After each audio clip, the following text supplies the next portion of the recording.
getting out to get this streaming onto YouTube and get a few more people in the room for us today.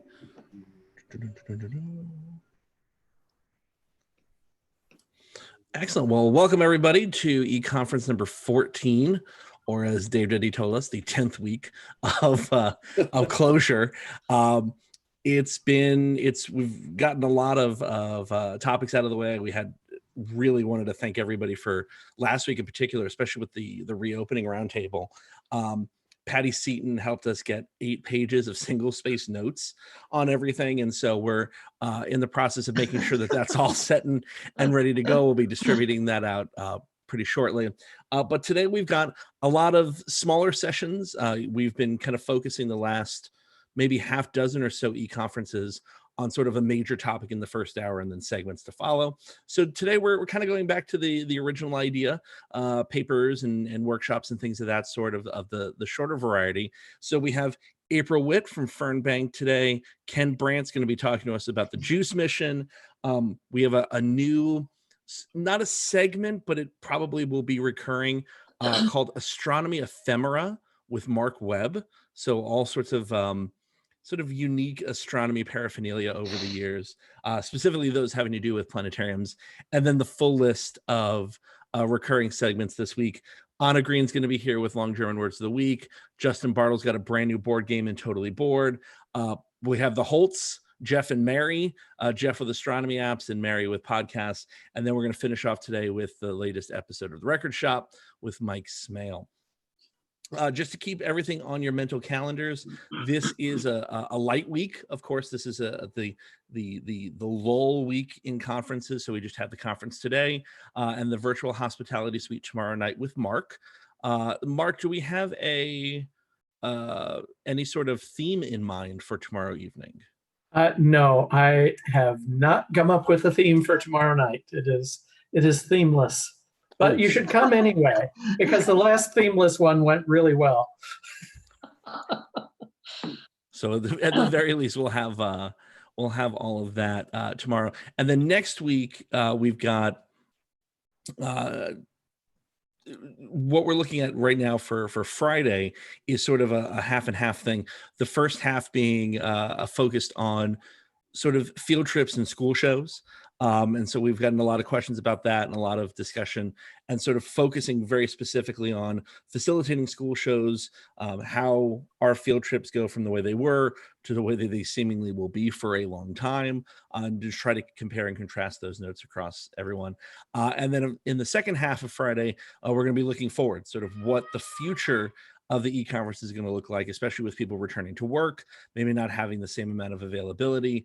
And we just want this to be an adaptive resource. So we don't want to be here with 12 people some afternoons when everybody's getting back to work. We want to be able to utilize this when as many people are available as possible. And then by July, we don't want the e-conferences to be running into sort of regularly scheduled online programming. I know we have LIPS in July. IPS is looking to do their online conference probably sometime in August. And so we don't want the e-conferences running into those. If anything, we'd rather use our resources to help make those events better. So things to keep in mind for next week. Just kind of want to have everybody's calendars looking forward with that.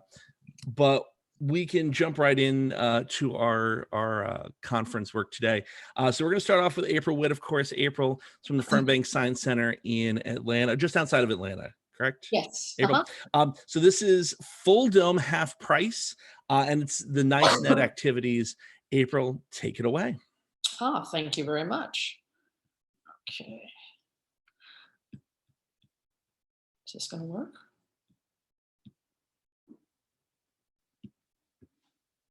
There we go. Okay. Wave if you can see 2 children. Okay, excellent. Okay, full dome, half price. The Atlanta Science Festival that these 2 youngsters are showing this year's t-shirt pretty much takes the entire month of March here in the Atlanta area. I don't know how many people have science festivals either within the city or within your state. I know North Carolina does, and they do a lot. They can do things across the whole state. With Georgia, most of the population is up in the Atlanta area, and that's where the science festival is sort of centered, as it were. It started in 2014, and the Science Center has been part of it since the beginning. And okay, let's see if this is going to work. Okay, just a word of tangential here. Mark Kelly was the speaker at the 2017 conference. He is not at this year's conference. And the Science Festival sort of shut down like the week after we did our presentation. On March 7th, we did a program. Scott Harris put this together called Full Dome Half Price. People in the area, some of them have still not been to the Full Dome programming that we have at the Science Center. So it was half price tickets. Our tickets are not real expensive. They're way less than a movie ticket, but that term half price just brought people in droves, which was kind of the idea. So things were just starting, people were just starting to think of, oh gosh, maybe there's something coming on here with this epidemic thing or coronavirus thing. And, but we were lucky. We got to do our presentation. And again, another waving of hands. Anybody use the NISE stuff? National Informal STEM? Yeah, these materials are just amazing. And this website has everything on it. You apply, or your institution can apply to get a kit of materials. Or if you don't get chosen to get the kit of materials, every single thing they offer is online at that site. They've been going, this has been going for a while as well. So while this year was Earth and Space Science was the theme, other years have been chemistry or biology. So there are lots and lots of really great activities. And the cool thing about the Earth and Science, we got chosen this year. So we got to be part of the Earth and Space Science Toolkit. And the fun thing was, these kits come with literally everything you need for every one of the activities. We had to cut down the number of activities, partly on space, but partly also because of time. Some of the activities take quite a long time to do. They'd be great for like a classroom activity, but the planning materials, there's an entire binder full of stuff to use, picking out dates, how you want to set up your materials, what activities you're going to have, the promotional materials. Because Fernbank is part of the Atlanta Science Festival, they did the promoting for us, as well as our Twitter accounts and Facebook and the other sort of online media sorts of things. Then the educational process are the products. Those are the bits and pieces of things. I mean, there are even a table cover with a fancy star design on it for your star formation activity if you want to use those. Also, there are a lot of table signs that both have the title of the activity and cleverly on the back for the docents how to do said activity. So there's some directions right there. Then once you get all your materials, and believe me, I came back to the office from an outreach program, and there were these gigantic cardboard boxes, literally, I couldn't get to my desk, filling up half the office because, well, that's where UPS put them when the materials actually did come. But there are training videos that are done by people demonstrating how to do the activities, even activity tips about how to talk to your audience. If it's for smaller children, here are some ideas that you can use. I'm really impressed. This is a fabulous, fabulous resource. And another kind of tangential thing, the day that we were doing our Full Dome Half Price presentation, soft opening of a new exhibit at the Science Center about scientific illustration. One of our artists works really closely with some of the UGA people, and the way scientific illustration is done now, it's mostly on computer, but this drawing of the chameleon here, one of the college students did that with pencil. I mean, you look at it up close and every tiny little scale, every bump, it's beautiful to look at. My office mate also teaches a course in insect illustration for 5th graders. It's a travel program, and it's mostly about observing and classifying, but some of their artwork went up along with some of the college students' artwork. So it was quite a lot of stuff going on all on the same day. Of the activities that we got to do, star formation, this is one of my favorite. We have a lot of volunteers with our Science Tools and Techniques program, Science Tools and Techniques. And there are also kids who are in that program. It's for 9th graders. There are kids who were in the program a couple of years ago. They like to come back and help. The Atlanta Science Festival people have volunteers that come to help. Whatever it is that you need to do, you say, I need this many volunteers, and at least most of them show up. This young man was explaining how star formation works using the graphics that come along with the kit. So he was explaining, there were a lot of families with younger children, and so they were all working on getting the idea about how stars form. This little guy, not the unicorn, but the little guy was like the star of this whole activity. It works with, you have a hair dryer that blows up through a screened basket. Your job is to get little styrofoam balls into a container, and then the container is taken out and you pour the balls through a tube, and depending on how high, what the highest number of little spheres that you got in there, it tells you whether you made a planetary sized something or a star. Of course, everybody wants to go for the giant star, right? And this little kid made a giant star, and the entire place broke out in applause. It was just wonderful. They did a really neat job. Nebula spin art. You guys remember this, like from the fair and stuff, where you drop paint down into a little spinning thing and it makes a pattern. The idea on this one was the colors and what gases are in nebulas and what makes the different colors in the nebulas, using a salad spinner and little 7-inch circles of black paper. I didn't think we had enough of them, so we were able to buy a die for a die cutting instrument, excuse me, that we have, and so cut a bunch of extra black circles. Just as a tip, if you do this one, encourage your visitors to spin slowly and carefully. They managed to break one of the salad spinners during the activity. But this is, we had a magnetic board, and as the parts were drying, we stuck people's stuff up and labeled them with a marker on the board so they could take home their spin art. It's really nice stuff. The colors are, well, you could almost look at them under black light and have really cool nebula looking stuff. Orbiting objects, probably a lot of places have gravity wells. You can make one out of pieces of PVC pipe and fittings and stretchy fabric. And that was what this activity was. The guy in the pink shirt is one of the science festival volunteers. This was right around the time the coronavirus was just getting going. He's a high school teacher in the area. And I heard him telling the other guy that we're running this thing that he heard some kids in his class. One of the guys was saying they're going to take a hit for the team and get the virus so they could get the whole school shut down. A week later, that happened. I'm sure it wasn't that kid, but everything shut down about a week later. Included with the kit are a number of spheres of various densities. So there's one really heavy thing that you put in the middle and make a nice gravity well. And watching and listening to them talk to the public about it was really interesting. They're both physics teachers. One's a physics student, and they did a really nice job of interacting with the audiences. And there were a lot of people that day.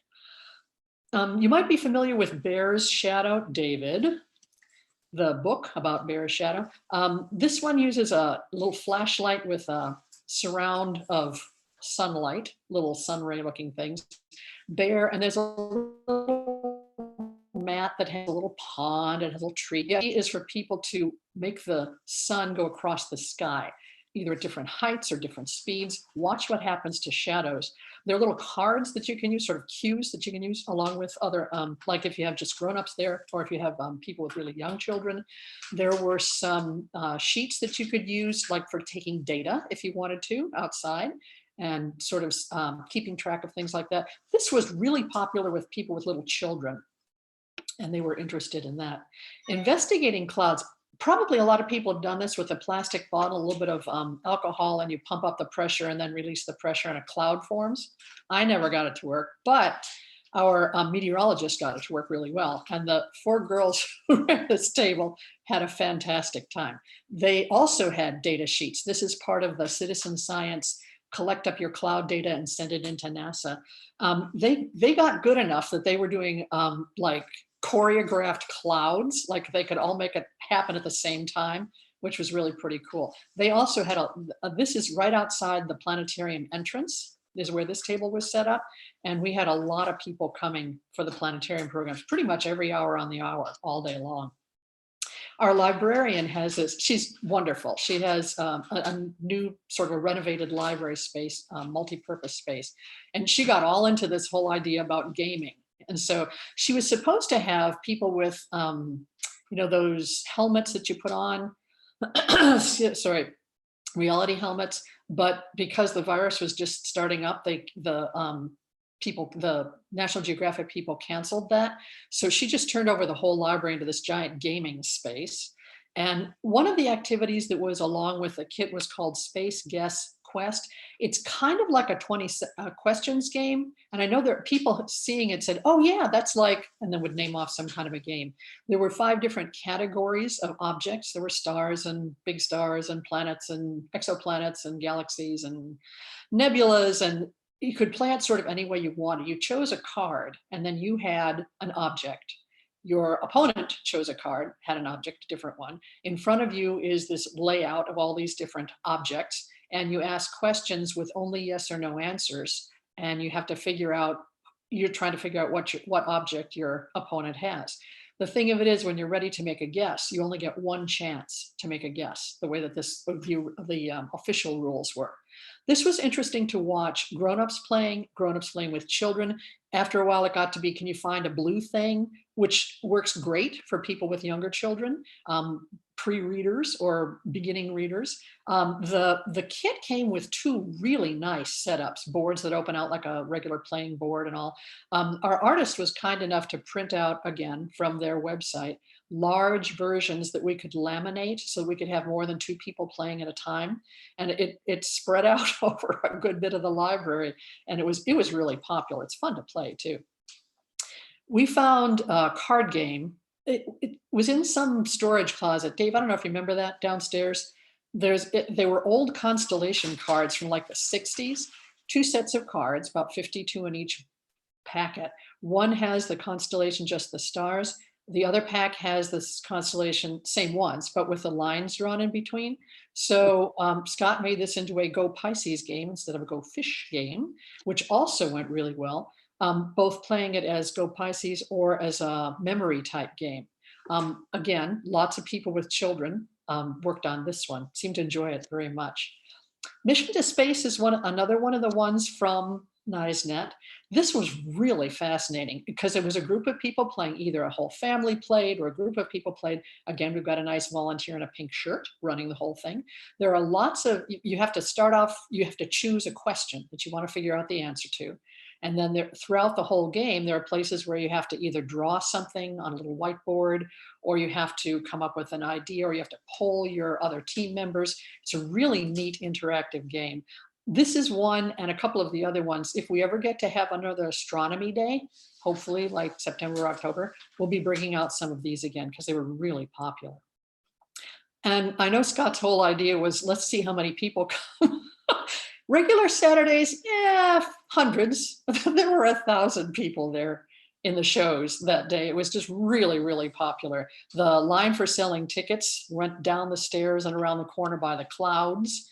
And in the theater, there were some live presentations. There were some full dome programming. And toward the end of the day, around 3 o'clock, one of the local authors had a book, Aquanaut Astronaut. And she introduced the book, gave a little speech, signed some of the copies if there were some.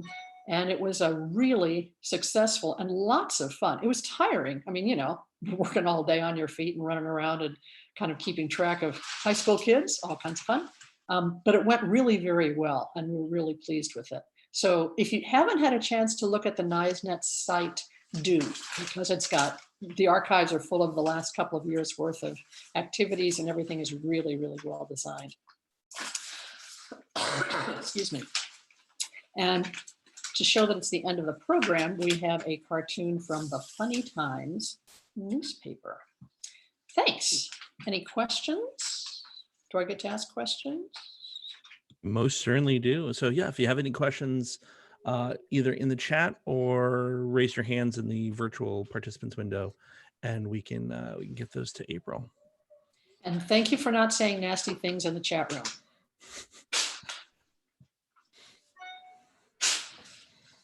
And that's it. Thanks. All right. Well, thank you, April. So before we move on to our second, Patty does want to create nebula spin art, which makes no sense. Before we move on real quick, do want to pull some things from the chat. we had briefly discussed the Ellipse and IPS doing online conferences. End of July, Western Alliance is going to be hosting that. Michelle, would you like to say anything real quick about that? Sort of a call for papers and things.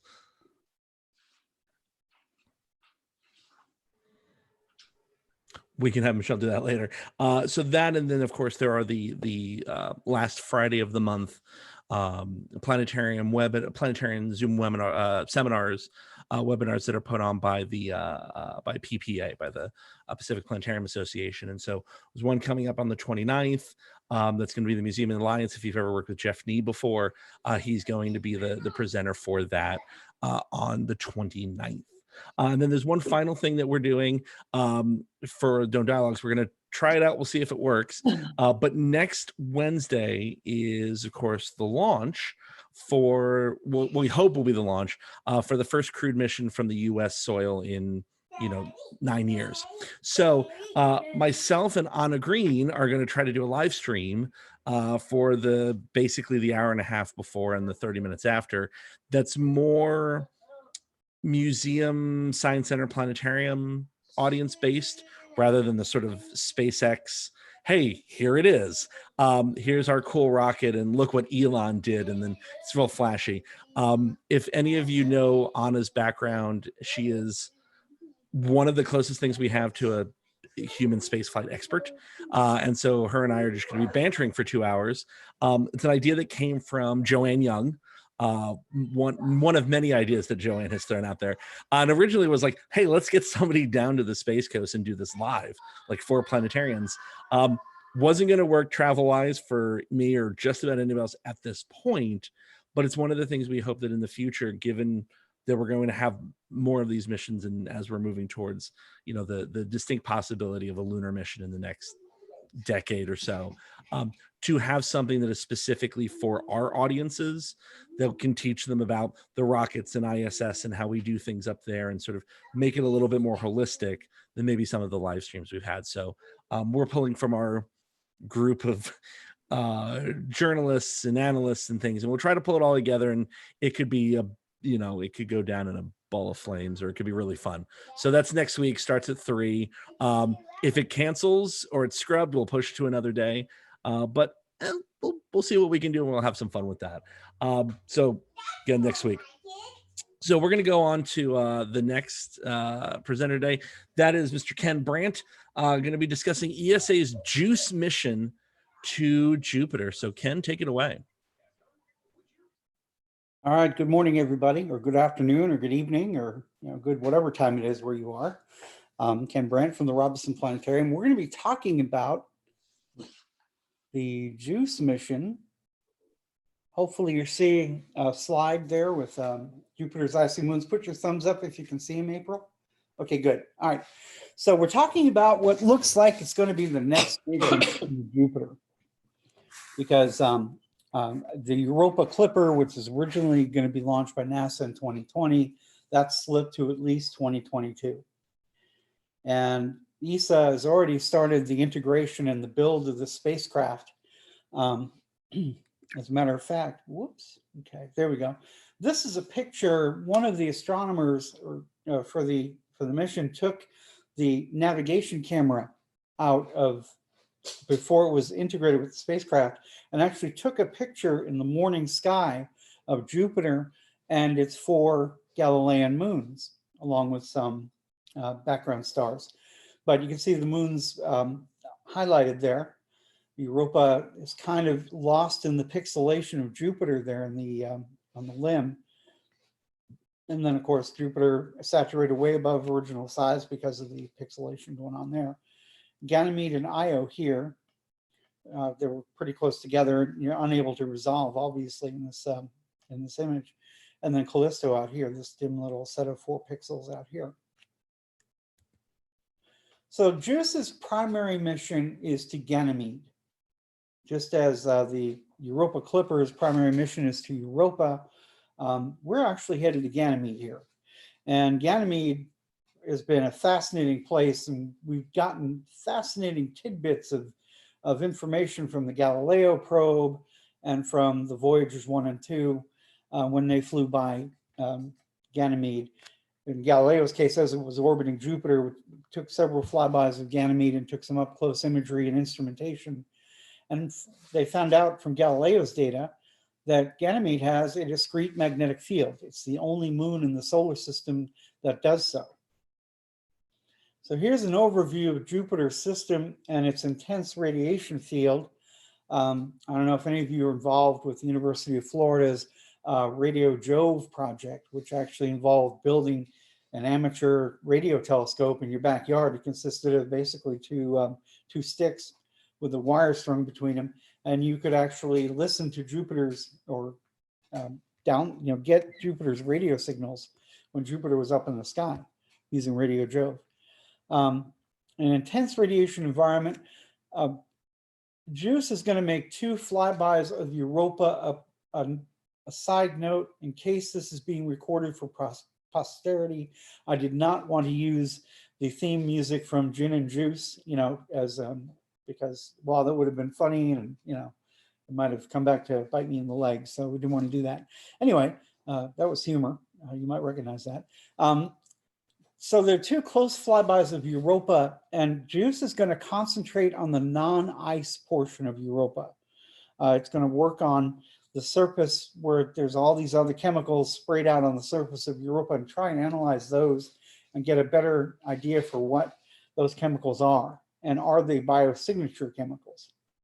And one of the instruments JUICE has aboard it is a spectrometer, which is looking for biosignatures in combinations of elements and things like that.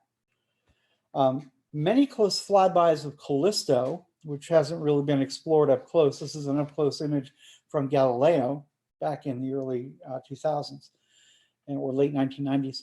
And you can see a landslide here. I'll try and get my cursor to, there we go. Landslide here going into this crater and along this ridge. So Callisto has also got some fascinating geology that JUICE is going to find out much more about when it flies close by Callisto. But Ganymede is the primary focus, and of course the big question is why?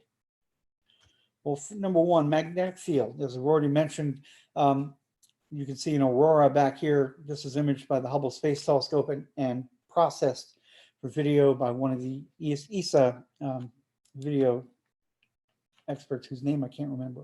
Anyway, we found out that Ganymede has aurora based on its magnetic field. And the aurora and its location here in the upper mid latitudes suggests that it's actually being spawned by the interaction of the magnetic field and the briny ocean. So the aurora's latitudes, as opposed to being polar, like a normal aurora would be, are suggestive of the briny ocean interacting with the magnetic field and causing the aurora to be generated there. So this is the subsurface briny ocean. You can see the ice in blue and green here. These are the ice fields of Ganymede. What's notable about Ganymede is it also has a significant non-ice surface. And Ganymede's density is about 1/7 the density of Mercury. And we compare those two because Ganymede is actually bigger than the planet Mercury. If Ganymede were in its own orbit around the solar system, Ganymede would definitely, like Titan, for example, be considered a planet in its own right. But because it orbits Jupiter, it's a moon, of course. So we have these ice fields, and obviously going to find out the extent and the depth of the ice.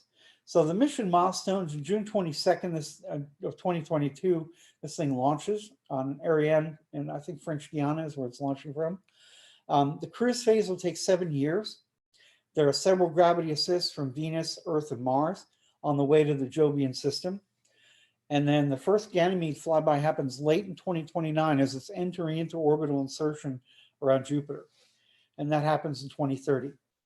So during the period 2030 to 2032, there are many flybys of the icy moons of Jupiter. Notably absent is Io. There are no plans to explore Io at any length or depth with JUICE because the instrumentation is focused on ice and solid rock rather than volcanic and sulfur minerals. So they made the decision to have the instrument be set up for ice and solid material. So many flybys of Europa, Callisto, and Ganymede, actually only 2 of Europa. There's at least 10 of Callisto and many more of Ganymede. In 2032, JUICE goes into orbital insertion around Ganymede, and in 2033, it begins 500-kilometer altitude orbits of Ganymede. So lots of up-close, high-res data coming back from this. The mission objectives are probably going to get rewritten while the mission is happening because of so much new data that they're going to get from the coming down of the data from JUICE. Determining the magnetic field strength and the interactions with Jupiter's magnetic field, determine the extent and the depth of the ocean using a 9-kilometer ice penetrating radar to determine the surface and subsurface ice depth. Is there any shallow areas in the ice? Look for non-ice constituents, might indicate biosignatures, and many others as the mission unfolds. It will be in orbit for 8 months and orbiting back around Ganymede at heights starting at 500 kilometers down to 200 kilometers, all the way down to impact. And that's notable if you think about planetary protection at all, that JUICE's plan is to actually impact this thing on a rocky part of Ganymede, not an icy part, but a rocky part of the surface. Now this is a video showing the orbital insertion into Ganymede and the orbits of Ganymede. So I just want to play, it's about a minute long. All right, let's see if I can get my prompt back up here. Oh, good, never mind. Well, this is another one of Jupiter's moons moving in the background here.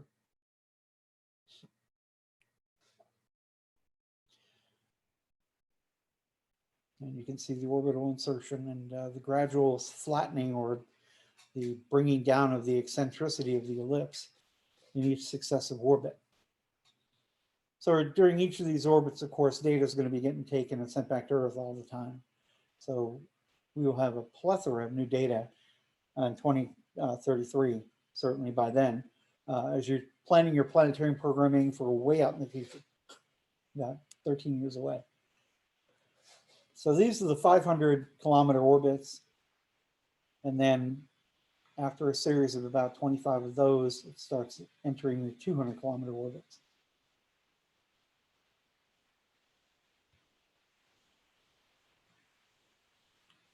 And of course, finally, you can imagine the close-up data and the images that are going to come back at this height. And of course, the impact into one of the non-icy regions of Ganymede.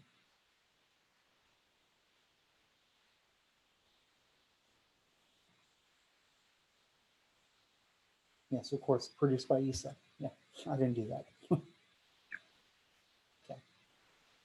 Now, there should be one more slide, which I'm not having a hard time getting to.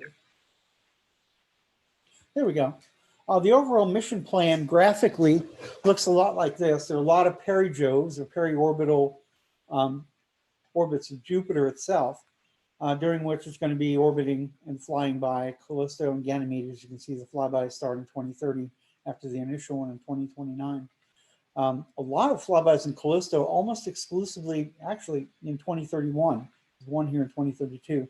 And then, of course, the rest being flybys of Ganymede and orbital insertion here, the blue solid bar. Okay, so does anybody have any questions for me about the JUICE mission and efforts to explore Jupiter? You can whip them up in the chat, and Michael can hopefully give me questions as they come in. Yeah, so Adam, go ahead. Ken, you showed the image where the, I guess, underground oceans were. It was like colors. Yeah, this one. That one. Which is the ocean part? Which of that part?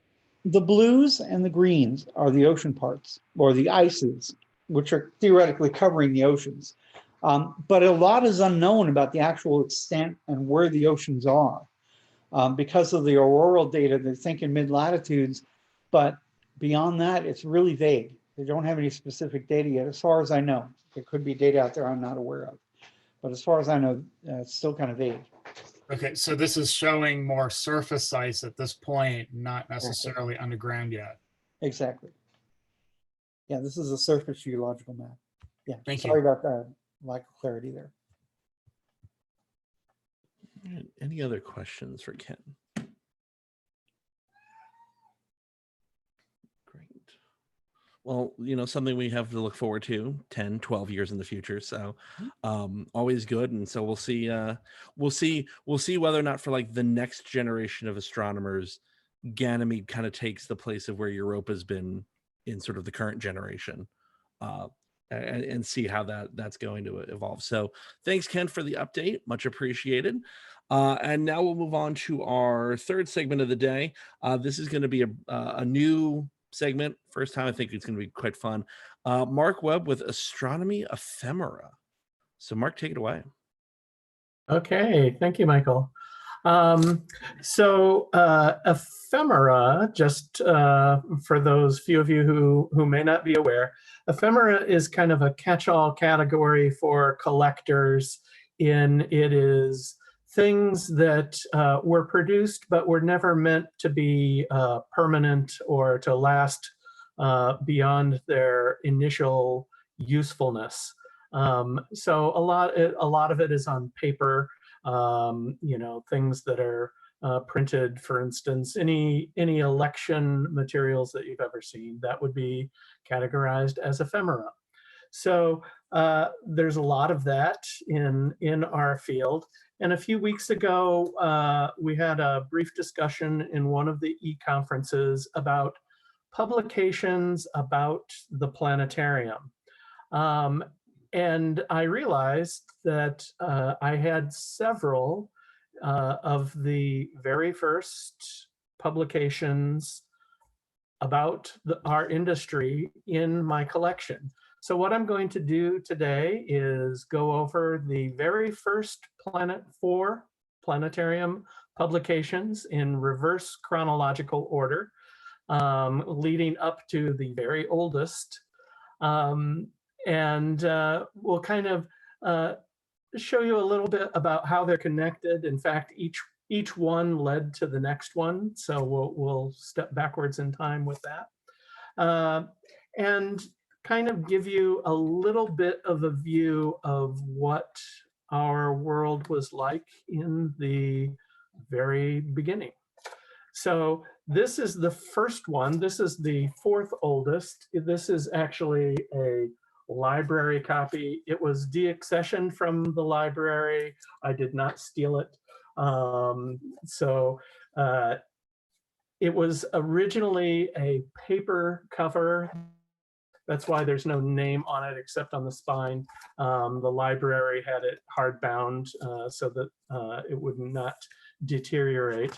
But the book itself is, if I can find the fronts page, it is The Book of the Hayden Planetarium. Now this is actually, it's from 1935, the year that the Hayden Planetarium opened. And in fact, the Hayden opened in October of 1935. So this book was produced and published prior to the public opening of the museum. And its purpose was to serve as a book and hopefully a souvenir of your visit to the Hayden Planetarium. So most likely, this was only sold at the museum gift shop, which kind of makes it more difficult to find. Our next item after this one, I have seen dozens of copies for sale and actually own about 10 copies of it. This is the only copy of this particular book that I've seen. I got it on eBay. It has a picture in it of Charles Hayden, the great benefactor of two of the nation's oldest planetariums. And let's see if I can get to the first picture here. This is the only picture in the book that actually shows an audience in the planetarium, and it's not the Hayden Planetarium. This is a stock photo that Zeiss used to promote their their planetarium product all over the place. So these are most likely young German children there. So the person who was the director of the Hayden Planetarium in those days was Clyde Fisher, and the book includes an article by Clyde Fisher on the birth of the solar system. But what is a little more interesting to me than that is that it also includes articles, one called Ancient Man and His Universe, and another one,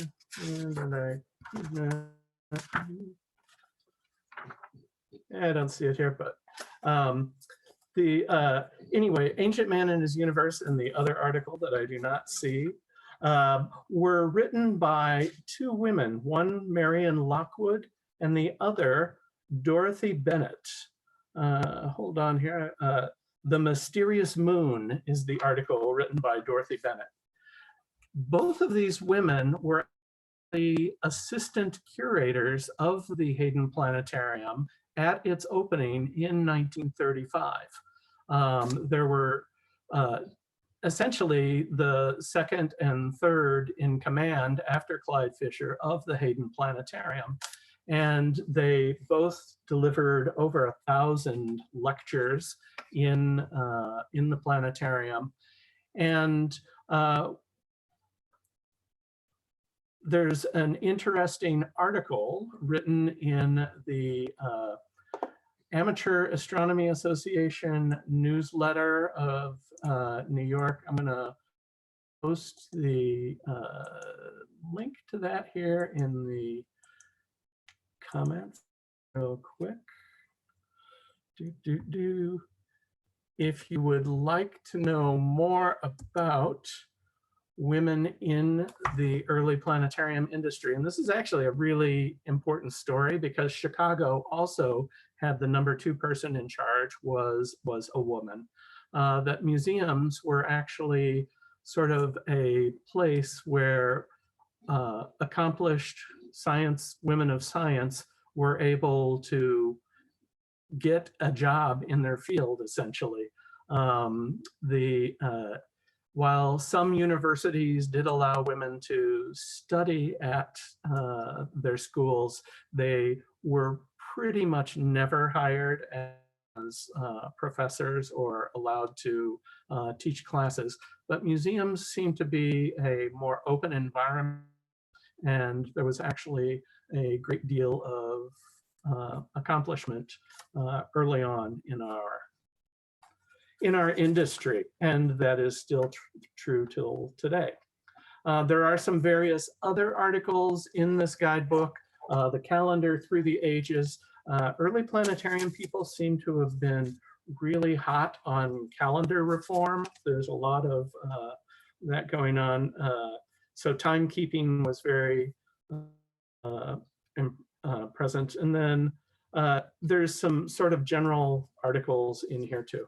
So that is the Hayden Planetarium Guidebook from 1935.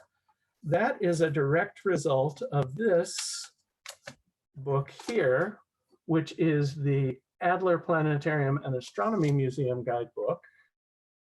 This is the one that I have multiple copies of. And the reason this too was also sold only at the Adler Planetarium, but it is much, much easier to find. There are nearly always copies for sale available on eBay if you would like. And that is because this was a major souvenir at the planetarium when the Adler Planetarium was on the grounds of the World's Fair in 1933 and 34, the Century of Progress.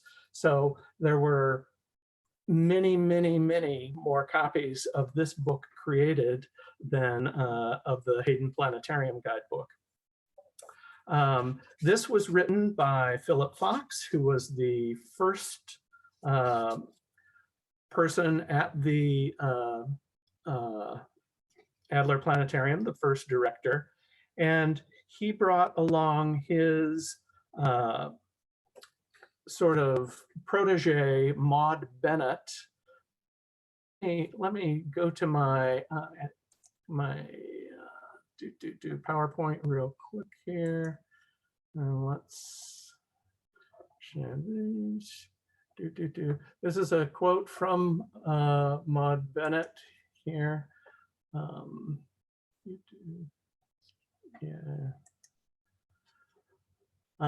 Responding to a reporter's question about the role of women in science, she said there's a field for women in engineering, astronomy, and other scientific endeavors, but it is definitely limited. A reporter asking to explain those limits, Bennett replied, mainly they exist in the eyes of men, which I think is perfectly true. Maud Bennett actually, Philip Fox was offered the opportunity to become the director of the Museum of Science and Industry in Chicago, a much larger institution. And so Maud Bennett took over as director at the Adler. She was given the title of acting director, never actually fully appointed to the position.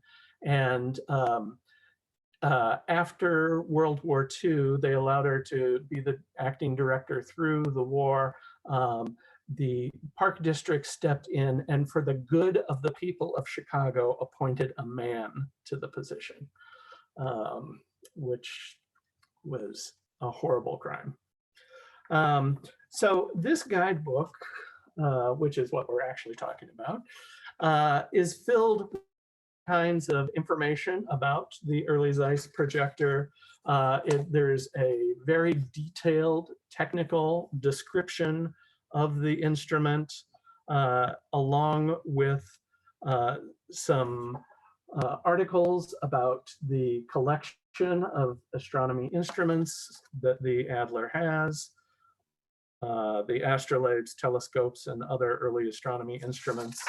And then at the end, there is a picture of Philip Fox, who is on the far left there. He has the kind of goofy haircut.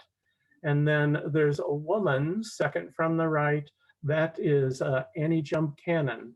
Right after the Adler Planetarium opened, they hosted the AAS meeting of 1930 or 31 at the Adler Planetarium.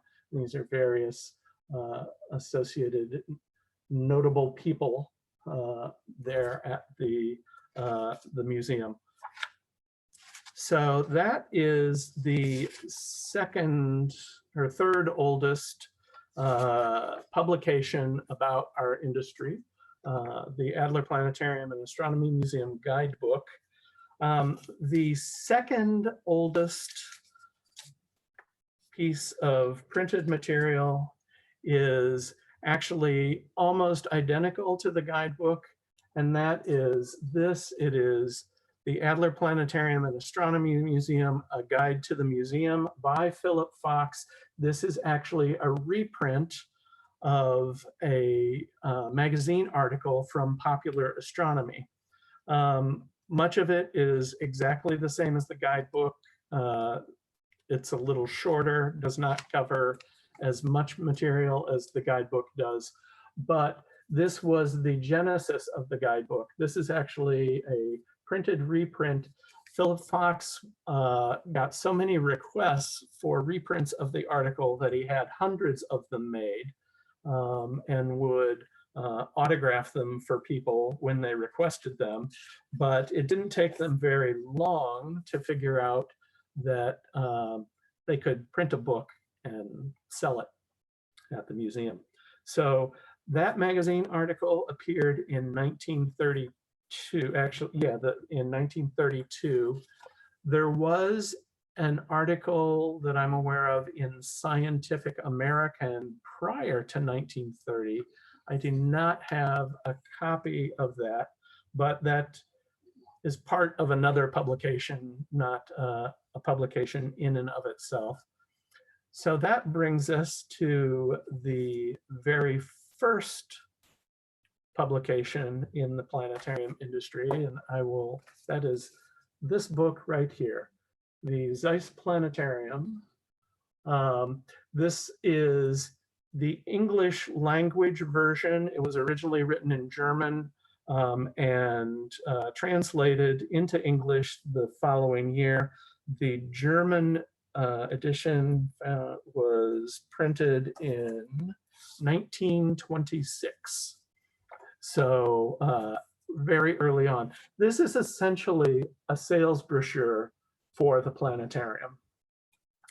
So it's the most interesting of the objects that I have here today. So I'm going to go into a little more depth in it.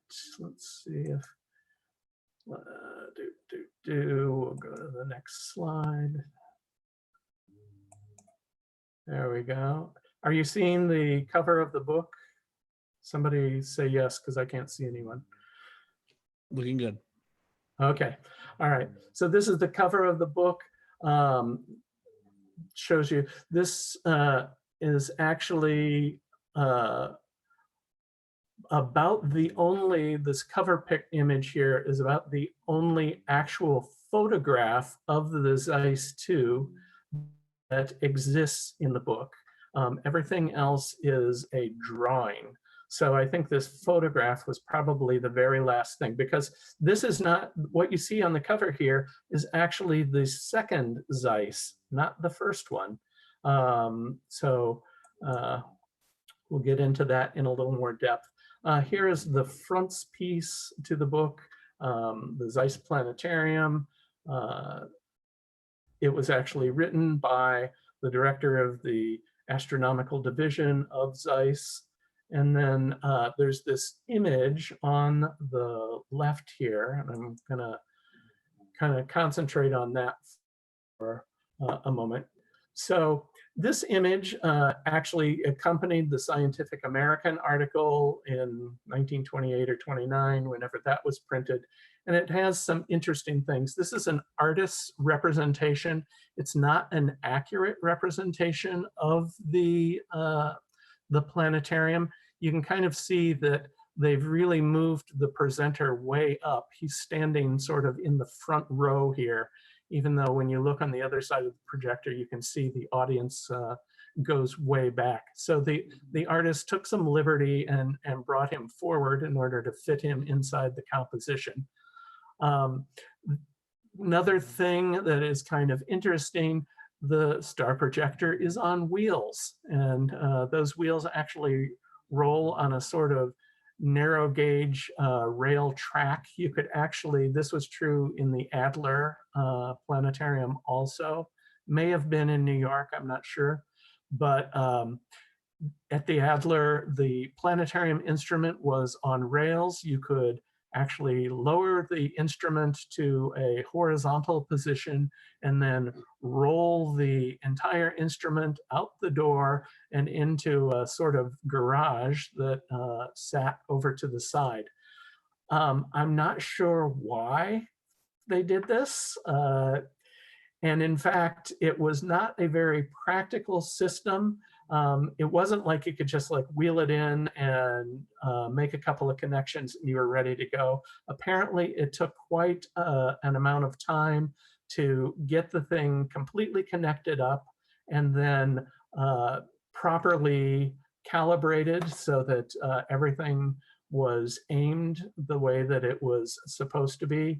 And these connections in the floor were full 240 volt high amperage connections done in 1920s style, so not exactly safe. You could easily electrocute yourself hooking this up if you didn't know what you were doing.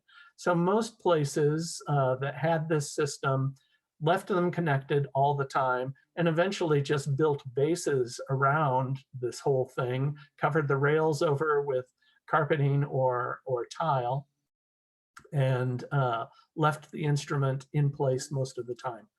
But the thing that I want to really point out here is this image is sort of romanticized to show you what an amazing technological achievement this is, that it that it is projecting stars out to the dome, and that is in control by a human being. And that is sort of illustrated by the fact that he's holding a pointer that has this almost laser-like beam that projects an arrow up into the sky. I feel that this device, the pointer, was probably just as amazing to the people of that day as the instrument itself. Not just that you could get the stars on the ceiling, but that a human could go and control them and sort of be the master of the universe. Going to the next one, most of the book looks like this. There's a sort of technical illustration of the instrument, a lot of diagrams that explain how it works. This next page, I think, is one of the most interesting ones. They have a headline in the page, "Not a toy." So this is actually a quote from Dr. Jackson of the Greenwich Observatory. He and his wife went to Jena to see the installation in the 1920s. "I thought I was going to see a toy, but I was simply amazed at it," he added. His boss, Sir Frank Dyson, said, "I have not seen one myself, but two of my assistants saw it at the Jena Planetarium last summer and were much impressed. It is a most admirable way of teaching astronomy, of the elementary facts of which the public of this country are deplorably ignorant." So this is the expert endorsement here in our sales brochure for the Zeiss instrument. This is the original Zeiss. There's a whole article in the brochure about a instrument that Zeiss no longer made when the brochure was published, and that is the original Zeiss Planetarium. This is the one, and it was on completion almost immediately planned to be replaced by the Zeiss 2. Part of that is that this is a fixed latitude projector, which you can kind of see here. It's a single star ball with the planet cages coming off of the back. You could adjust it for several latitudes, but you could not move the latitude once it was set. Also, I suspect that you did not get a full spherical view of the stars. I'm guessing that the planet cages blocked some stars in the South Polar region. This is kind of an interesting piece. This is another sort of option that you could get with your Zeiss Planetarium. This is, how would I best describe it? Perhaps former late Senator John McCain would have called it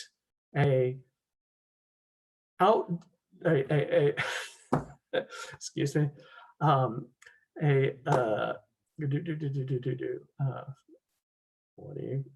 what do you call it?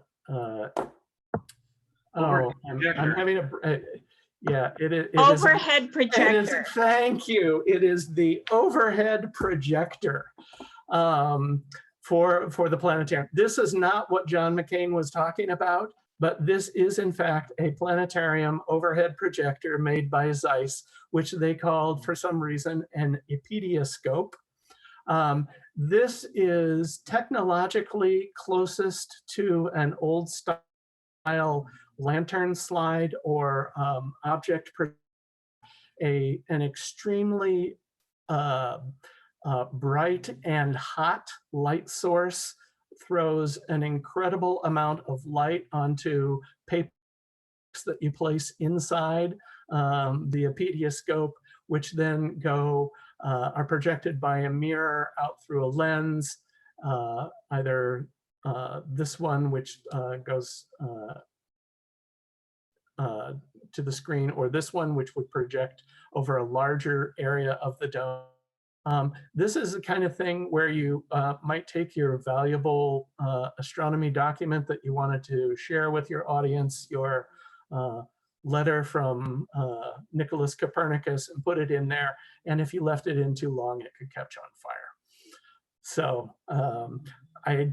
Adler did not have one to my knowledge, and I don't think it was a big seller. At that time, Zeiss would also provide the chairs for your planetarium. This is the official Zeiss chair, specially designed so that the spectator can turn 90 degrees to either side. It has a wide circular seat, and they would gang them together so that they would not get out of order too much. I would really love to have one of these chairs. If you are in an old European planetarium and you've seen these chairs in the closet, I will make a substantial donation to your institution to acquire one of these. So that's just my little short pitch there. But this is where I really wanted to get with this book. This was envisioned by Zeiss. This is the Copernican Planetarium. And this was envisioned by Zeiss to be the complement to the star instrument and the dome, which would live in directly above this. New York actually had one of these for a short period of time. It is a huge clockwork mechanism on the ceiling that has the sun in the center, and then the planets, which would move around the dome. And you could set those up to move either at real time, actually like an astronomical clock, or you could make them go faster to demonstrate the orbits. And then the Earth was not mounted up here on the ceiling.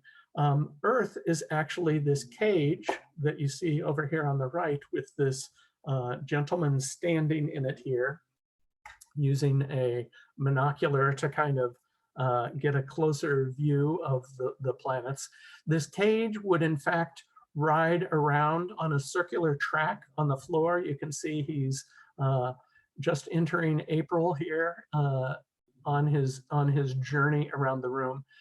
This is a tremendously cumbersome way to entertain visitors at a museum, to make them wait to go in ones and twos on this journey around the floor.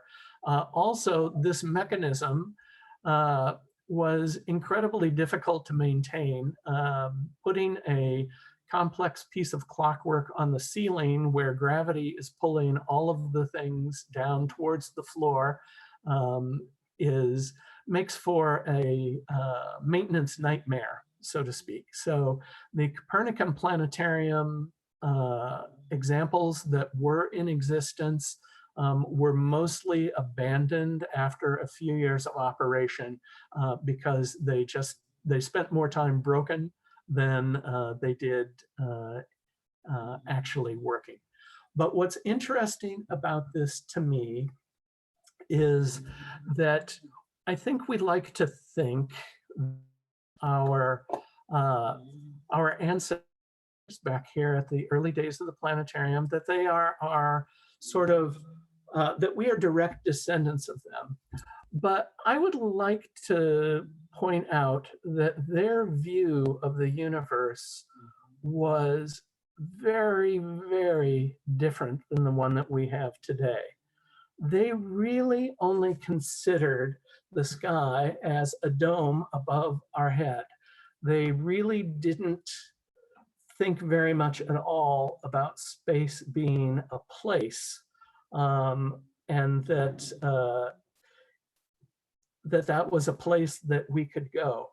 I think that when all of this, when this book was published, Hubble had only published his data about Cepheid variables a couple of years before this came out. The idea that the universe was the universe that we all know and accept was a highly controversial and mostly discounted idea. And it took many years before the idea of our galaxy being not alone in the universe, and that space was this vast, vast place. The things that we communicate on a daily basis were completely foreign to our planetarium ancestors.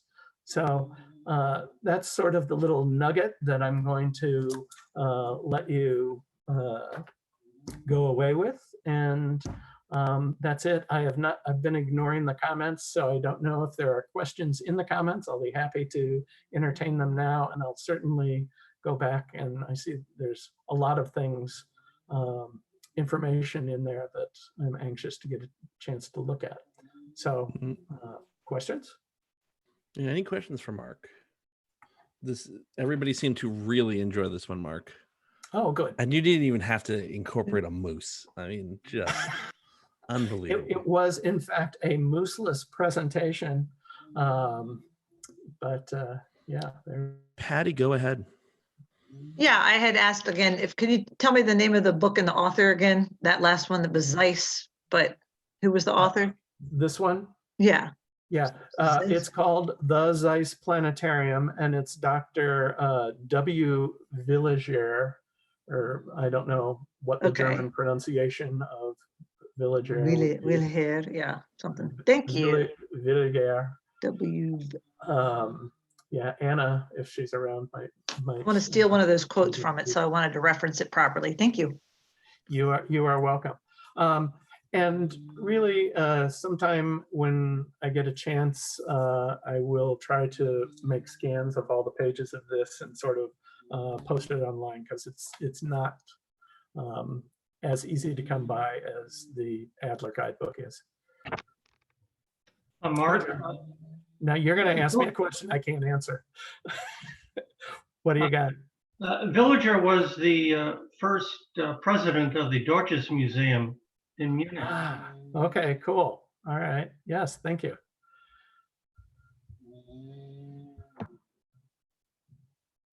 Great. All right. Do we have any other more questions for Mark? All right. Well, Mark, if you've got more ephemera. I do. Oh, great. Well, yet another recurring segment we'll add in the future. But thanks, Mark, for that. That was fantastic. Okay. We're going to very briefly mix up the schedule today. Instead of Anna going and preceding Justin, we're actually going to have Justin go first. Anna is still running across Berlin right now, so she's here, but she's running across Berlin. So in the meantime, let's throw it over to Richmond, Justin Bartel from the Virginia Science Museum. This is Totally Bored, and this game is if this is the Planet X game. This is going to be a doozy. You guys are going to love this one. So Justin. All right, thank you. And I'm going to join the screen sharing parade here too. Let's see. All right, so raise your hand if you see nothing. That's all right. It's supposed to be blank. Yeah, it's a tale almost as old as what Mark was just showing us. Something unusual appears to be happening in the outer solar system, and so astronomers just invent another planet that must be out there. Okay, so we're still doing that today, and yeah, today's game is called The Search for Planet X. No, not this one. It's an ongoing search that involves a lot of smaller objects in the outer solar system, way out beyond Pluto. So we got to fly a little bit farther and faster. Yeah, these are more recently discovered extreme trans-Neptunian objects. X. And I can see how a lot of their orbits are kind of lined up with each other there. And so astronomers are trying to figure out why. And one of the leading theories now is that there is another planet out there in the outer solar system. While the professional research astronomers look for it, you can look for it at home too. So let's go back to these boring props. So we've got the game itself. It is the search for Planet X, brand new delivery from my Kickstarter addiction. Now it's a pretty interesting game. First, the game board, pretty big. You probably won't be able to see all of it, but I want to point out one kind of cool thing about it. Let's go with this side first. So it's a nice round circular board. Looks kind of like a fisheye dome view for you. And that is kind of what we're using it as. The sun actually goes in the center of the board. And then there's another piece that as you progress through the game, it rotates around. That helps you determine which part of the sky you're actually able to search. Planet X is hidden somewhere on the game board. But you can't search the whole game board all of the time. For the standard version of the game, the sky is split up into 12 different sectors. If you master this, you just flip the game board over, and instead you can play with 18 different sectors. I'll stretch the game out for you just a little bit. Now, there are a lot of little bits and pieces with this one, perhaps not as many as the game Planetarium that I've shown a couple of times, but everybody does get to choose their own little telescope to control. That's your player piece.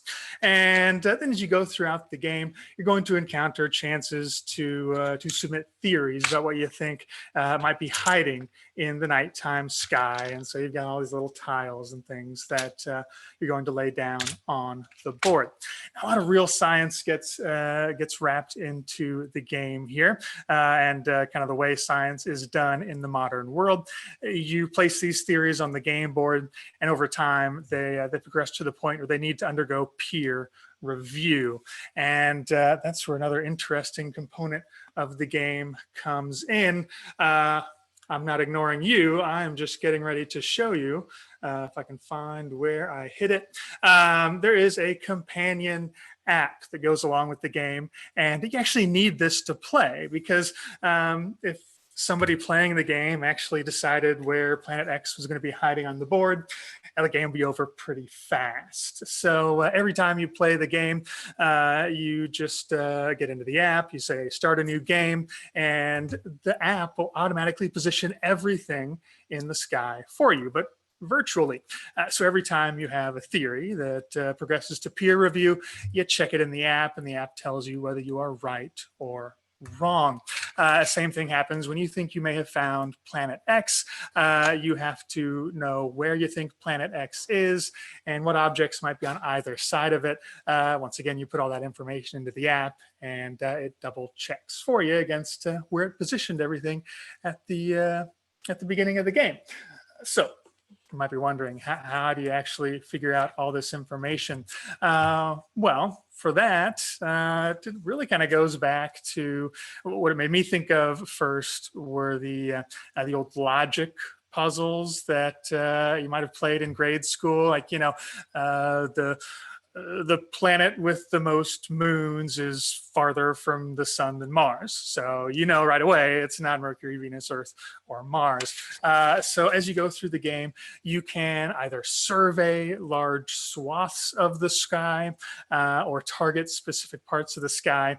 You tell the app what you want to look for, and it returns a clue for you. So you get a handy little note sheet that you use to keep track of that throughout the game. And this is actually my successful note sheet from our first playthrough over the weekend. You probably can't really read it, but I was able to eliminate the locations of all the other dwarf planets and asteroids and comets that are available to you in the game, located Planet X. It was in Sector 8 on Sunday, by the way. Yeah, so that was pretty interesting. Really enjoyed the game. Since it's going to be different every time, the app controls the position of everything in the sky. You're going to get different clues every time. Sometimes it'll just tell you relationships between two types of objects. So it seems like a lot of room for the gameplay to grow. And then, of course, we just did the 12-part sky this weekend. So we've got 18 sectors of the sky to look forward to in future playthroughs. I don't know if these are still going to be available, but if anybody is looking to pick it up, it'll be on the, hopefully a local game store would have it. It is from Foxtrot and Renegade Games, so their websites would have it too. And if they're still selling them, I highly recommend the little organizer trays so you don't lose any of your pieces. Now, to address one bit of criticism I have already heard, Mike Smail was asking, why is it the search for Planet X and not the search for, I don't know, Planet 9? Well, I've created my own handy expansion to the game. It's pretty simple. You just take a little thing right there, put it on the box, and there you have it, the search for Planet 9. And yeah, highly recommend it. Hope some other folks are able to enjoy it. Thank you, Justin. That's fantastic. And by the way, the quarantine beard is looking quite good today. Thank you. Yeah. Just throw that out there for you. So now that she has finished trekking across the city of Berlin, it is now time for your favorite foreign language learning time. It is Long German Words of the Week with Anna Green. Anna, take it away. Hi, thanks for being flexible and switching me up a little bit there. It was 11 kilometers of hustling round trip.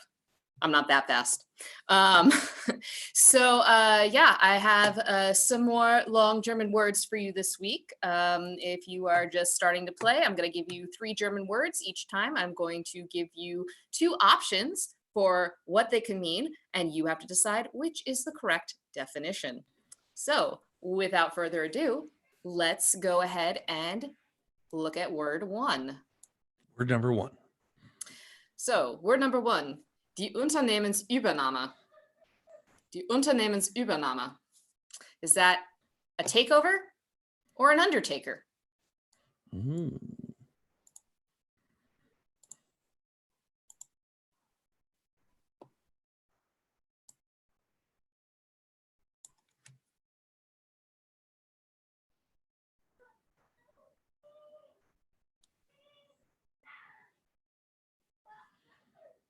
Don't put your answers in the chat. Don't cheat. All right, looks like we got almost everybody in. Looks like Undertaker in the lead. Takeover is second. So about 55-45. So Anna, what is the correct answer? Well, I do have a dark sense of humor, and Undertaker may seem like something that I would have picked. I actually got this one from yet another article about Starlink. And so this is a takeover. Okay. It's good because having that as your name during the German WrestleMania would probably be a little difficult. Definitely. All right. Question number 2 coming right up. Here we go. All right. So word number 2 is die Kollisionswahrscheinlichkeit. Die Kollisionswahrscheinlichkeit. So is that a collision protection system or the probability of collision?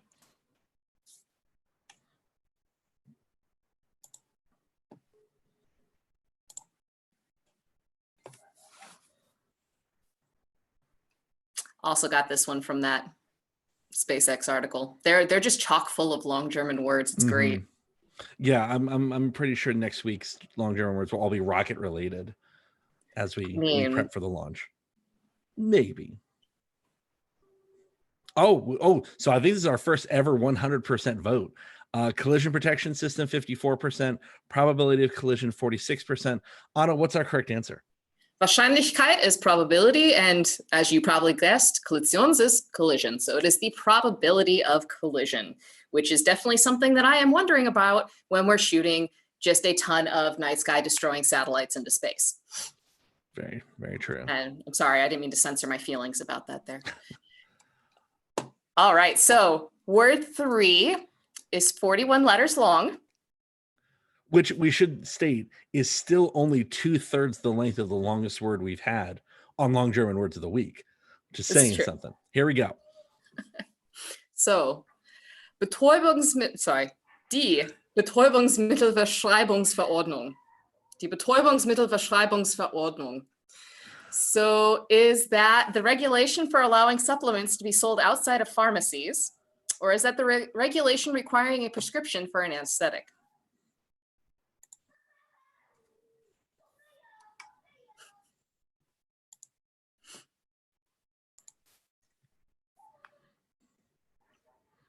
Probably noticing a trend that a lot of the really long words have to do with something legal related.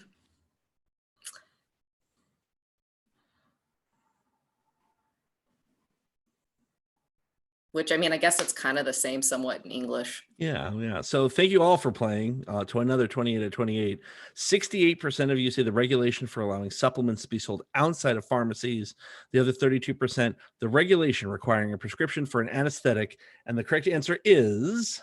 It is the regulation for requiring a prescription for an anesthetic. Although it is very, very tough to find supplements outside of pharmacies. It's not like in the United States and Europe, it's quite often found, just a little cultural blurb. It's very hard to find supplements that we would find in the United States, for example, in drugstores here. You can find like vitamin C and zinc, but like if you need melatonin, for example, that has to be given as a prescription by a doctor that you have to get from a pharmacy, and you can only get it if you're over 55 years old. But in the United States, that's considered a supplement, and you can just pick that up at any drugstore or grocery store that has it. Well, there you go. And then we've had a maybe an offshoot segment. Mike Smail says, looking forward to the spinoff of long German translations of already long Fall Out Boy song titles. I will see what I can do for you, Mike. Oh, Patty only 1 for 3 this week. I think Patty started out perfect for like the first 4 segments. So, yeah, return to the median sort of thing. All right. Well, congratulations to anyone. Did anyone get all 3 correct? John Elfrin and Michelle got 2. All right. Well, good job, everybody. And as always, Anna, thank you for the long German words of the week. Thank you all for playing. So that moves us on to our next segment, the first Holt. This is Geoff Holt with Astronomy Apps for your at-home audiences. Geoff, take it away. Thank you, Michael. So first of all, I'm going to start off with an apology. So just to mention a couple of things about last week. Sorry about the microphone on the iPad and the way I was kind of like rubbing across it as I was manipulating the iPad. That did not come up in testing. But then again, I didn't knock it over in testing either. So I have a different way to share my screen on the iPad today, so that will not be an issue. Also, something to mention about last week, and I'm going to paste the URL into the chat. I forgot to mention that it is also available on Android. It was iOS and Android. So if you just go to that website, same one I shared last week, click on Android, that will get you to it. Now, unfortunately, this week's is not going to be available on Android, but this is my plea to you to please help me find an equivalent on Android. And I'll go ahead and copy a link to the iOS version, paste it into the chat. This one is called Moon Globe. Now, the way I'm going to be sharing my screen is just the iPad connected to the computer, and Zoom gives me the option to share it that way. So you're seeing the whole iPad interface here, and it's actually the same as what you would see on the iPhone. There will be one exception to that. And I will mention that later. Also, before I forget, in talking about apps, I have been skipping over Stellarium because I'm assuming that most people already know it. If I'm wrong, let me know. But Stellarium, of course, would be a great app. Now, in this interface, I'm going to be working across the top and going right to left. So you can obviously see the moon here, and it is pinch to zoom in and out. I'm going to tap that white circle in the upper right, and you can see that as you move that, you can change the phase that you're seeing. Now, I use this again pretty heavily for our telescope loan program, because the moon, of course, would be one of the best, first targets for somebody to use a telescope for. And the moon is also so great for really young observers, even toddlers, because a lot of the toddlers have a hard time like looking down into the eyepiece and knowing where to put their eye. And the moon, of course, is so bright, shining on their face, you can actually move their head to get the light to shine in their eyes. And so I like to give people kind of a preview of what they'll see in the telescope, but also to show them that each night the terminator is going to be highlighting a different set of craters. And a lot of beginning observers don't realize that observing the moon when it's a full moon is actually not helpful, because you don't get as many of those shadows. And so it's a way for me to kind of show people that each night you can be observing a different line of craters along the terminator. Now, there's two options up here. I've been using the slider to change the phases, but if I tap the open circle, that goes to what the moon phase would be right now. And not only do you have that option, but I'm going to tap the date and time up at the top, and you can see that you can change the date. And it works like this, where you just kind of scroll back and forth. And if you flick it, it starts fast forwarding through time. Great way to show the order of the phases, great way to show the changing apparent size of the moon in the sky with the eccentricity of the moon's orbit. And you can also see the libration effect as well. And if I tap it again, it'll stop it. And we could even go back to now. If I tap that thing that looks like a clock next to local time, we go back to the slider view. Now, working my way right to left, the next button would be that question mark. That gives you instructions on how to use the app, credits. This is kind of abandonware, because the last update was 5 years ago. And so some of the links may not work, but the app still works perfectly for now. The next button over is the options. You can turn on the clicky sounds when you tap things. You can also turn on the compass, so that as you move the iPad around, it'll show you what direction you're facing. Speaking of compasses, you can overlay a compass over the moon to kind of show which way is up, especially that comes in handy later when we flip the view. It also shows the sun angle. Now, the 3 lines stacked there, kind of like a hamburger menu, does not operate in this mode. So that'll come in later. So I'm going to move to the next one that looks like an empty rectangle. Here we get different views. You can label the terrain. And so with that, you can see labels over all the maria, the craters. You can tap on the name of a crater, and it'll give you more information about it, like the diameter. So I like that for the people that are observing the moon with our telescopes, because that gives them a sense of the scale. Also up in that button where you saw the terrain, you can change it to show where spacecraft have landed. You can change it so that you're seeing the distance in that rectangle. which might seem like it's not very helpful until you go back to that mode where we are fast forwarding through time. Now you can see the distances changing as the moon gets farther or closer to us as it orbits. And then you can also change it back to no labels at all. Then this, I'm going to tap on the telescope button there. There are two main ways that you can view. You can view from the Earth, which is what I've been showing you so far, so that as I drag around, we're just seeing that we can, highlight different parts of the moon. But if you switch your viewpoint to above globe, now as you drag, you're looking at different sides of the moon. Now notice that we're just keeping the lighting the same, as if the sun is just, out there and we're moving the moon, but we can change it back to now. And then as we go around, we can see, now, there we go, what the moon would be like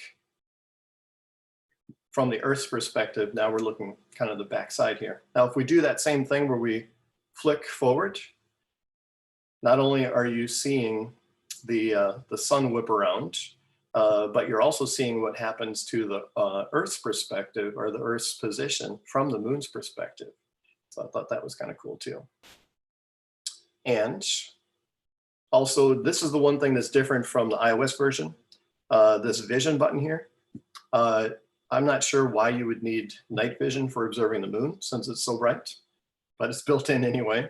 It also has the 3D red cyan if you've got the goggles.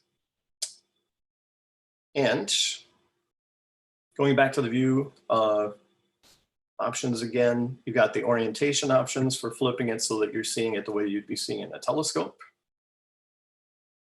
And you can also change where you are observing the moon from. And that's the app. So Moon Globe, it's free, but it is only available on iOS. Any questions before I stop sharing my screen?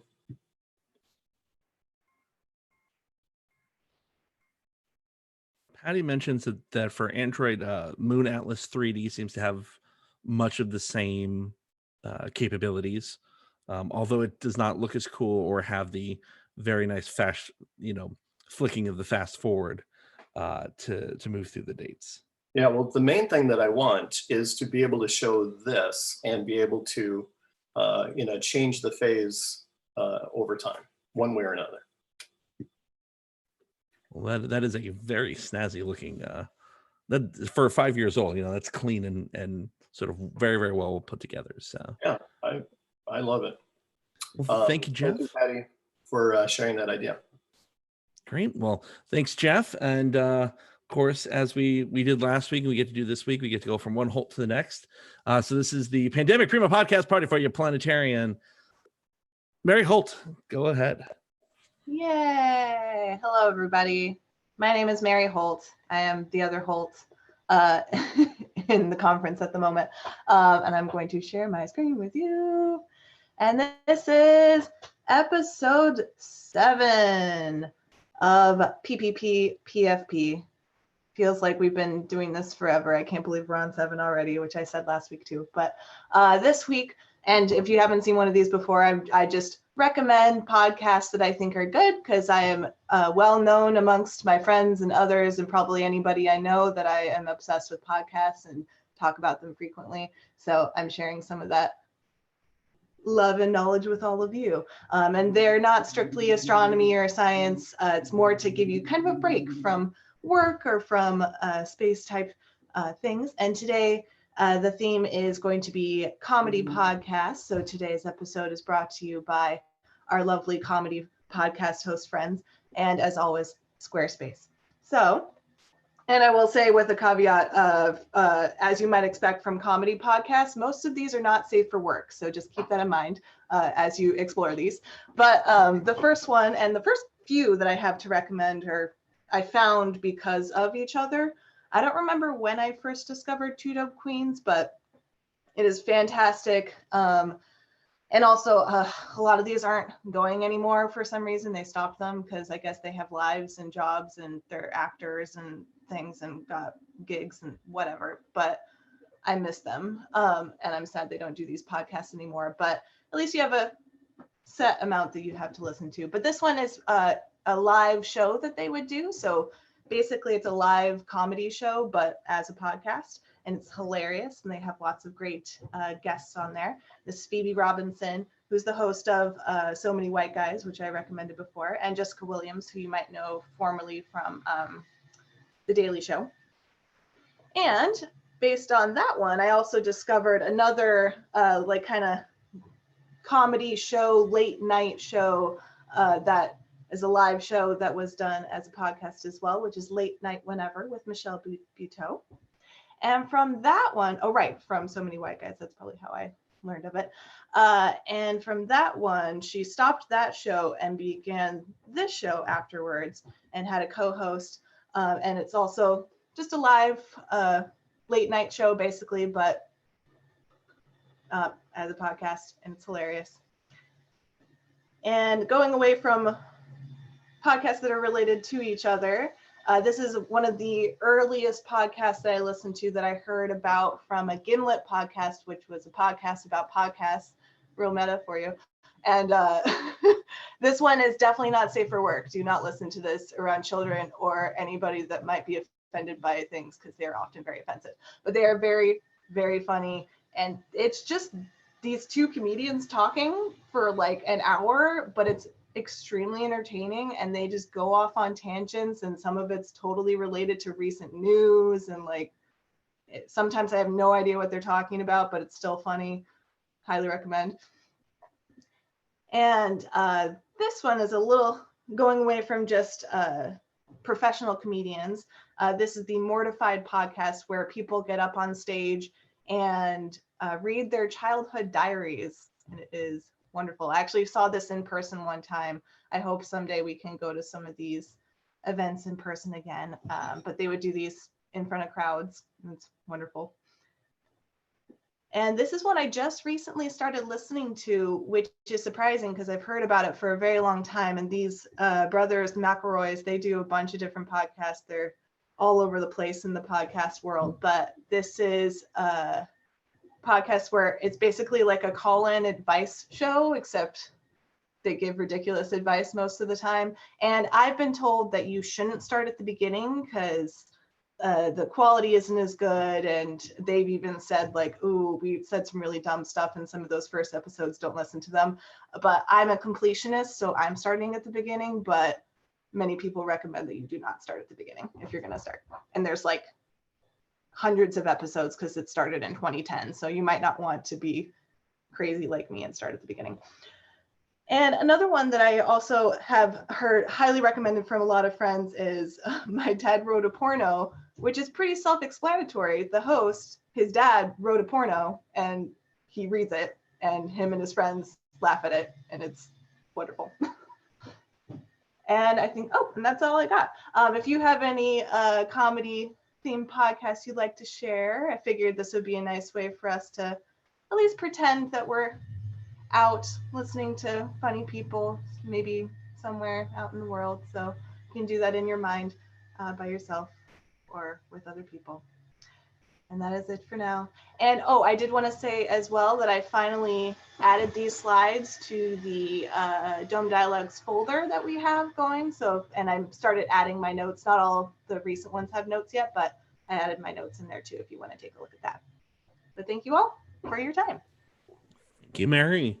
And then to finish us out, we're going to turn it over to the closer this afternoon. The friend of vinyl everywhere. Ladies and gentlemen, this is The Record Shop with Mike Smail. Thanks, Michael. Thanks for sticking around, folks. Yeah, welcome back. We got 3 records to talk about, so let's get started. First record I want to talk about today is the new release from The Darts. The Darts are a garage rock band out of Phoenix, Arizona. This record came out middle of last year, and it's called I Like You, But Not Like That. It's on Jello Biafra's Alternative Tentacles Records based out of San Francisco. Garage rock, guitar, bass, drums, real dirty, real fast. But one of the fun things about the Darts is their lead vocalist also plays the Farfisa organ. Farfisa organ has a very unique, almost circusy, calliope sort of sound. If you think back, it's made some appearances over the years on some Zeppelin, some Pink Floyd. If you want to go way back to like Wooly Bully, Sam Sham and the Pharaohs, the Farfisa organ fits in there a lot. Very unique sound. And this is the general release of this record, which is on a nice red vinyl to match with the cover art. And something I found that I think is just a fun how the band describes themselves. If you want to get a little bit deeper than just garage rock, they describe themselves as, if Elvira and Wednesday Addams consumed the flesh of man, drank shots of snake venom, started a band for the Bride of Frankenstein's Bachelorette Bash, that's us. And so the Darts have a couple of releases. Again, just the new record, I Like You But Not Like That. A couple of older EPs as well. But fun, upbeat, fast, good live show as well. If they're coming around your neck of the woods when we get to go back and see live music again, I'd highly recommend it. Next up, we've got the Space Project. So the Space Project. This was a release that was put out for Record Store Day 5 or 6 years ago. It was the brainchild of Fat Possum Records, based out of Mississippi. And what this was they basically contracted out with a bunch of bands, and they released Voyager sound samples that were then incorporated into each of the releases. Now, when Voyager sound samples, I'm talking about the sort of sonification of the EM radiation that Voyager picked up when it was looking at various planets with magnetospheres or moons. And then so there were two versions of the Space Project. They were both released at the same time, but there was this sort of the LP version, which is 10 tracks. There was also a 7-inch single box set version, which actually has 14 tracks. It has some additional songs on it. Generally, I don't know, 7 inches are like cool because they're cheap and they don't take up as much space, but then you also have to like get up and flip it over every like song or two, which takes a lot more effort. But in this case, the box set, you would at least get a couple more tracks. There's also a CD version, which has all 14 tracks. The LP was limited to 750. The box set was limited to 600. Not available anymore. It was on a kind of an imprint label called Lefse, Lefse. But again, they're like, you're not going to be able, you can find it on like Discogs or eBay. But I will actually share a link where you can listen to the whole thing. The general feel of the music is very much kind of an indie rock release. There's a couple electronic tracks on here. The fellow that performs under the name Spiritualized, he has a track on this. Spiritualized also had a track in Sonic Vision, for those of you that may remember that production years and years ago. But then there's some other, there's The Antlers, Beach House, Youth Lagoon, a couple other indie rock bands of some renown can be found on this. So this one's a little lighter, little easier listening release for you. And yeah, I've got the link in the chat already. And then last but not least, our final record for today is a record called Interstices by a band called Cavallo. And you can actually see it on the back there a little bit better. I picked this one for a couple of reasons, not just because I like how it sounds, but also I kind of like how it looks. So starting off, the jacket is a really intricately die-cut release, so you can actually see through both sides, sort of the band name and title on the back. And then the sort of inner jacket, again, it's going to be a little bit harder to see, but there's the image printed on it, and then also when you get up really close, there's a nice spot gloss treatment. So you see all those intersecting parallel lines. Those are actually a gloss printed down over the top of the sort of matte jacket, which looks pretty cool. And then the record itself is a kind of really nice complementary clear vinyl with red, blue, and kind of a yellowish orange splatter, which fits in nicely with the artwork. There's only 110 copies of this. There are actually this version is only available in the secondary market now, but there is still a 110 copy version that is kind of a black and clear vinyl. So it's kind of black on the inside, clear on the outside with a yellow splatter on top of it. There's also 110 copies of a 180 gram black version. Records generally are in the sort of 140 to 150 gram weight. That's kind of the normal for most LPs. And there are kind of, it's a known fact that the heavier the record is, the less prone it will be to warping. A lot of older records from like the 50s and 60s were actually only 120 grams. So they're a lot lighter and a lot more prone to distortion from heat and temperature and, you know, being stored horizontally instead of vertically. Like never stack records up horizontally on top of each other. That's terrible for them. But you will find some 180 gram or sometimes even 220 gram records billed as sort of an ultra heavyweight, which also just helps them perform a little bit better as well. So there's 180 gram black, and then those clear and black with yellow splatter versions of this Cavallo record. Cavallo record, it's instrumental. You could sort of describe it in that post-rock, so sort of guitar, bass, drums, keys, but a little bit more symphonic, if you will, a little bit more orchestral. This record also has some math rock tendencies. Math rock is sort of described by unique time signatures or starts and stops. Has kind of an odd flow to that music. Somebody I work with thinks I only listen to math rock, so it's kind of this like inside joke about like, no, I don't. I have a couple records that are math rock records, but it's not really my jam. But this Cavallo record is nice from that respect.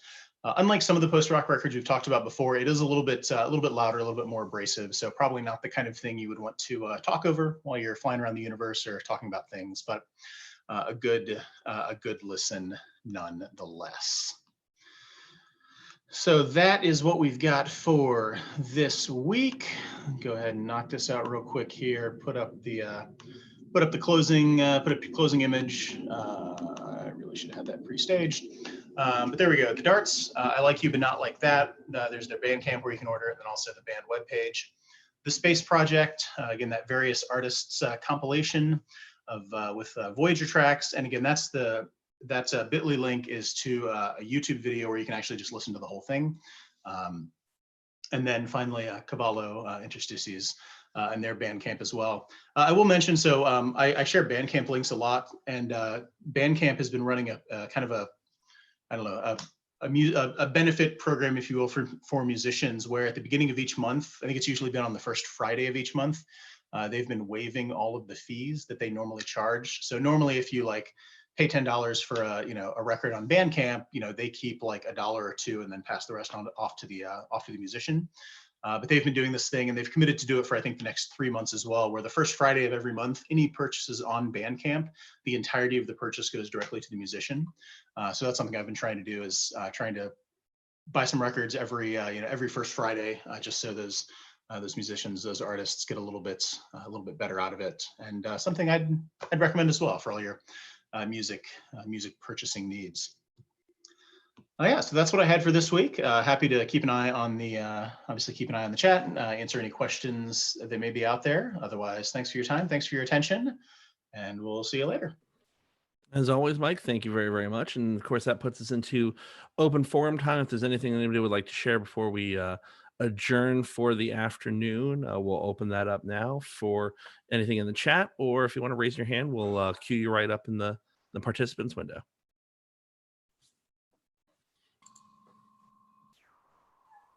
Oh, Michelle, go ahead.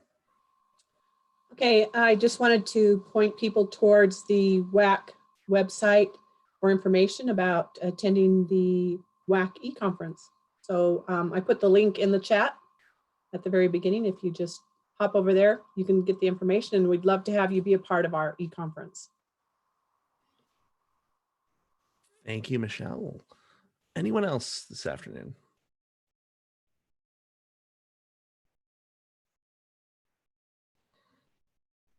All right. Well, if that's it, then just another reminder. Next week is a dual e-conference week, one on Wednesday, one on Friday, both at noon. The Friday one's going to be predominantly on sort of school shows and field trips, and probably have a few panelists on that. So come prepared if that's something that's been of interest to you. And then, of course, Wednesday afternoon, I think we're starting at 3. It's Anna and myself talking about rockets, and hopefully we get a rocket launch. Launch is 4:33 p.m. Eastern time. So sort of that's where we're working on this from.